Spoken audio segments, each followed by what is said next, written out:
முந்தியெல்லாம் ஊருக்கு போனோம் அப்படின்னா, ஒரு முன்பின் தெரியாத இடம், ஒரு பரிச்சயம் இல்லாத இடத்துக்கு நம்ம போறோம் அப்படின்னா, வழியில நிறுத்தி நிறுத்தி வழி கேட்டு இப்படி போகணுமா, அப்படி போகணுமான்னு விசாரிச்சுக்கிட்டே நம்ம போவோம். ஏன் அப்படின்னா, வழி தப்பி போயிட்டோம்னா, வழி மாறி போயிட்டோம்னா, டைம் வேஸ்ட் ஆகும், நேரத்துக்கு போய் சேர முடியாது, பெட்ரோல் வேஸ்ட் ஆகும். ஆனா, இப்போ இருக்கிற நாட்கள்ல அப்படியெல்லாம் கிடையாது. கூகுள் மேப் நேவிகேட்டர் இருக்குது. அந்த நேவிகேஷன் ஆன் பண்ணோம்னா, நம்ம போக வேண்டிய இடத்த நம்ம அதில செலக்ட் பண்ணிட்டோம்னா, அதுவே அழகா வழிகாட்டி நம்மை கொண்டு போய் இறக்கி விட்டுருது.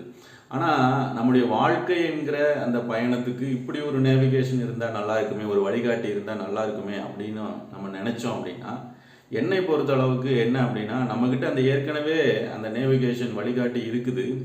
நம்ம தான் அதை சரியா பயன்படுத்தலையோ அப்படிங்கிற ஒரு எண்ணம் நமக்கு இருக்கு. என்ன அப்படின்னா, நம்முடைய இந்த வாழ்க்கை என்கிற பயணத்துல நாம் போக வேண்டிய டெஸ்டினேஷன் என்ன, போக வேண்டிய இடம் எது அப்படின்னு பார்க்கும் பொழுது, யோவான் 14ஆம் அதிகாரத்துல 3வது வசனத்துல ஆண்டவர் தெளிவாக சொல்றாரு, நான் உங்களுக்காக ஒரு ஸ்தலத்தை ஆயத்தம் பண்ண போகிறேன். 14ஆம் அதிகாரம் முதல் 3 வசனங்களை வாசிக்கும்போது, உங்களுக்காக ஒரு ஸ்தலத்தை ஆயத்தம் பண்ணின பின்பு நான் உங்களை மறுபடியும் என்னிடமாய் நான் சேர்த்துக் கொள்ளுவேன். அப்போ இது ஒரு வாக்குத்தத்தமா ஆண்டவர் சொல்லியிருக்காரு. அப்போ நம்ம போக வேண்டிய டெஸ்டினேஷன் எது அப்படின்னு பார்த்தா, இயேசு கிறிஸ்துவ எங்கே இருக்கிறாரோ அங்கே நாம் போய் சேர வேண்டியது அவசியமா இருக்கு. இந்த வாழ்க்கை பயணம் அதை நோக்கி தான் நம்ம போகணும். அப்போ இதுக்கு ஒரு நேவிகேஷன் எங்கே, வழிகாட்டி எங்கே அப்படின்னு பார்க்கும் பொழுது, பேதுரு அவருடைய 2ஆம் நிருபத்தில் அழகா ஒரு காரியத்தை சொல்கிறார். 1வது அதிகாரத்தில் 19வது வசனத்தை பார்க்கும்போது, மிகவும் உறுதியான தீர்க்க தரிசன வசனமும் நமக்கு உண்டு.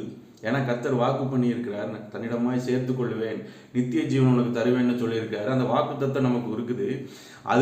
அது வரைக்கும் கிறிஸ்துவனிடத்துல நான் போய் சேருகிற வரைக்கும், விடுவெள்ளி உங்கள் இருதயங்களில் உதிக்கும் வரைக்கும், இருளுள்ள ஸ்தலங்களில் பிரகாசிக்கிற விளக்கை போன்ற அந்த வசனத்தை கவனிப்பது உங்களுக்கு நலமாக இருக்கும். அப்போ அந்த வசனம் தான் நமக்கு வழிகாட்டியாக செயல்படுகிறது. இந்த பூமிக்குரிய வாழ்க்கையில் கர்த்தரிடத்துல போய் சேர்கிறதற்கு, கர்த்தர் நியமித்த அந்த ஓட்டத்தில் ஓடுகிறதற்கு நமக்கு ஒரு நல்ல ஒரு நேவிகேட்டர் எது அப்படின்னா கர்த்தருடைய வசனம். அதனால தான் சங்கீதக்காரனும் சொல்கிறான் 119, 105, என்னுடைய கால்களுக்கு அது தீபமாக இருக்குது, என்னுடைய பாதைக்கு அது வெளிச்சமாக இருக்கிறது. கர்த்தருடைய வசனத்துடைய வல்லமையை குறித்து நம்ம தியானித்து கொண்டு வருகிறோம்.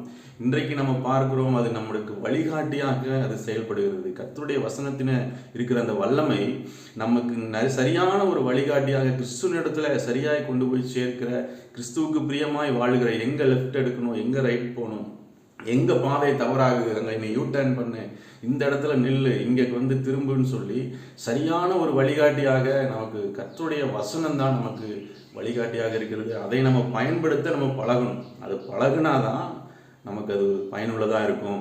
கர்த்தர் நம்மை ஆசீர்வதிப்பார். அந்த வசனத்தை பயன்படுத்த நம்ம பழகுவோம். கர்த்தர் நம்மை நடத்துவாராக. God bless you. மீண்டும் நாளைக்கு சந்திப்போம்.